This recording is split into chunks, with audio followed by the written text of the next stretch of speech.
Hi guys, আজকে আমি নারকেলের সমোসা বানাবো। প্রথমে নিয়ে নিলাম ময়দা, পরিমাণ মতো লবণ, পরিমাণ মতো চিনি, এরপরে 2 চামচ তেল দিয়ে ভালো করে মিশিয়ে নেব। মেশানোর পরে পরিমাণ মতো জল দিয়ে এটিকে মেখে নেব। মাখার পরে কিছুক্ষণ রেস্টে রেখে দেবো। তারপরে একটি নারকেলকে আমি ভেঙে নেব ভালো করে। তারপর ওই নারকেলটিকে ভালো করে আমি গ্রেট করে নেব।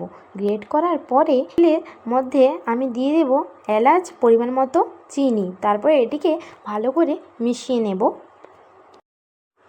এবার আমি ডোগুলোকে লুচি বানিয়ে নেব। এবার আমার সব লুচিগুলো বানানো হয়ে গিয়েছে। এবার আমি ওই লুচির মধ্যে একে একে করে নারকেলের পুর দিয়ে ভালো করে মুড়ে নেব।